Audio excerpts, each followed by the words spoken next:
Smartwatches have come a long way. They started out by providing a notification platform for messages, emails, missed calls, and other simple tasks, and over the time, they gradually became even smarter with added functionality to the point where simple wrist-mounted devices could drive your digital lifestyle. And even though capabilities of a smartwatch have changed over time, the core essence of what this thing is supposed to do has remained constant. And while we do have multiple of smartwatches on the market right now, there are only a few ones that offer a truly unique experience. And today we have something very different from Razer.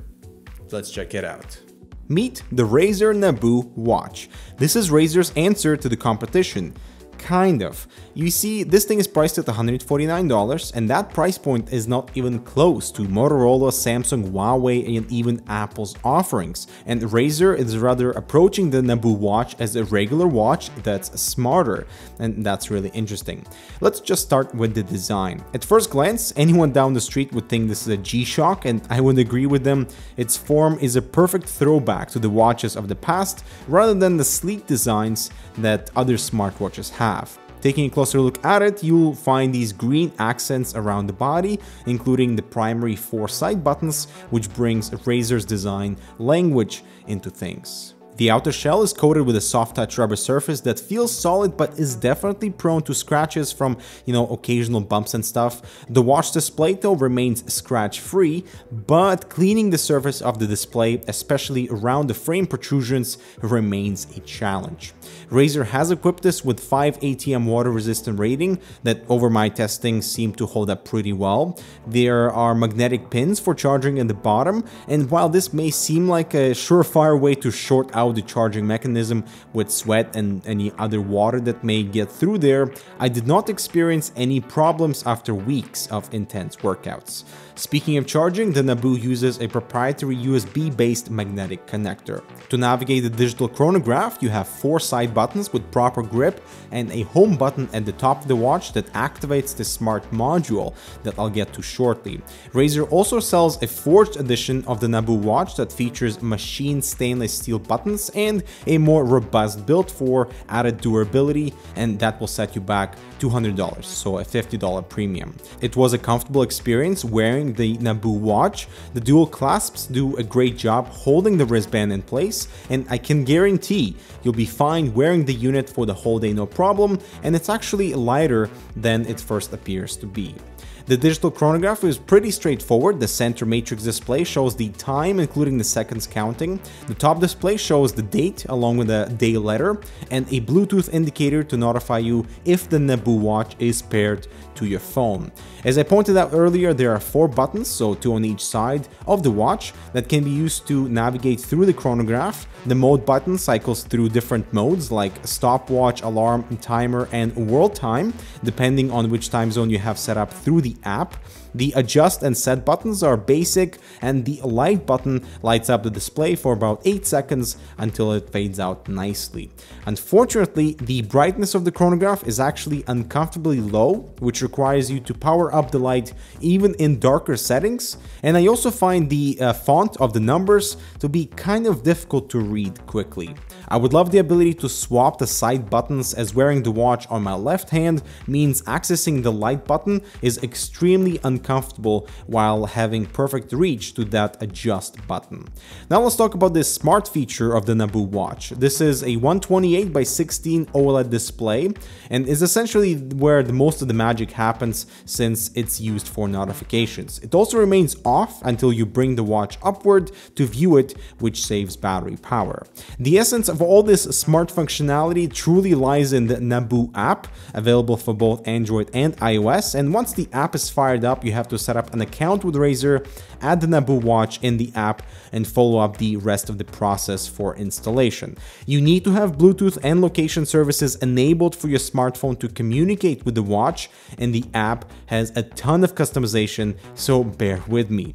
The Details tab lets you check the status of the Nabu watch along with battery life, the option to update the firmware, and remove the device completely from the app. The Notification tab has a Do Not Disturb mode, which can only be accessed through that app. Select the apps that you would like to get notified with, then set the type of vibration, strength, which regardless of the setting is disappointingly weak, and then you can set the scrolling speed of the notification and choose which action to dismiss those notifications.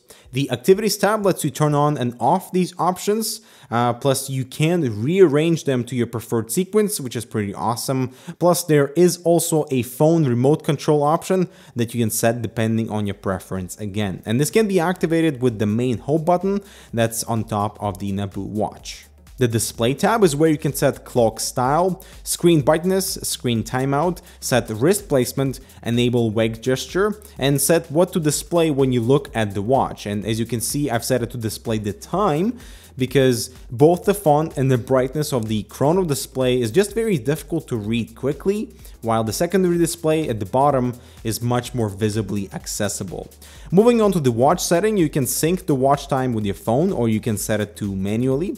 The world time option can be set here as well with any time zone depending on your preference. And finally, you have the option to toggle the watch to chime every hour, which is a little bit weird. And the best part is that once these settings are adjusted, it reflects on the Nabu watch almost immediately, which is very much appreciated. You can turn on sleep tracking, manage alarms directly within the app rather than setting it off the watch, and you have 3 of them, which is great. Then we have sleep tracking feature, which measures movement during your sleep so you can visualize your night rest. But the watch isn't actually smart enough to enable do not disturb mode during nighttime, so it results in annoying vibrations on your wrist because of incoming notifications. So you have to manually go in and enable do not disturb if you want to actually use the sleep tracking feature and not be disturbed by all the vibrations. The Nabu watch also acts as a fitness tracker. It's nothing too advanced like the Adidas FitSmart that we reviewed recently, but it tracks things like your daily steps, distance traveled, calories burned, how active you are, and how well you've slept. And so in this respect, it did extremely well, though the watch is a bit bulky when compared to other fitness trackers. I did not see any inaccuracies or huge discrepancies in testing, so it looks like Razer covered their bases well here.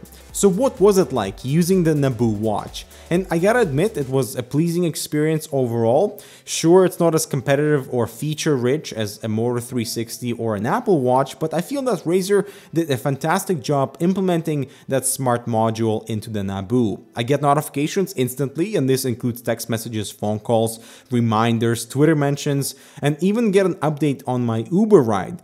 And the list continues as there are plenty of applications to choose from within the Nabu app. The battery life was as advertised. The regular digital chronograph is set to last for about 12 months, while the smart module dies within a week, and it can be charged via that proprietary magnetic USB cable, and it charges fairly quickly. And that's right in line for an OLED screen to last that long, and apart from all the notifications you get on a day-to-day basis, I'm pretty satisfied with the end result. The one thing that really seems to be missing here is any type of integration for gamers. And remember that Razer bills themselves as a company that designs their product for gamers, but the Nabu app and watch don't really include any integration or unique gaming-oriented features, especially since this is a wearable for gamers. It literally says that on the Nabu watch page. It would have been kind of cool to be able to match the display color with your other Razer peripherals if this thing was RGB, you know, maybe show some gaming statistics or have the watch display your hardware temperatures, which would all be really kind of unique, but they're not included. And hopefully Razer will roll out with things like this in the future. And so I feel like Razer has created a very affordable answer to the smartwatch competition with the Nabu watch. The design language is not for everyone, but the smart module works as it's supposed to, despite that tiny notification screen. The complementing app is definitely okay. It's got plenty of features built in, and the battery life has been excellent throughout our testing. I just wish there would have been a bit more focus on including something for gamers, since this is a wearable for gamer. So what do you guys think about the Razer Nabu watch? Does it satisfy your criteria of what a semi-smart watch would deliver? It has some limitations, and because it's Razer, this is going to be a heated discussion in the comments down below. I can already feel it. All the keyboard warriors are coming out, but I totally understand your concerns given its limitations for this semi-smart watch. But leave your thoughts down in the comments below. Don't forget to subscribe for more similar content, and we'll see you in the next video. Eber, this is for you, man. All right. So the first part I read.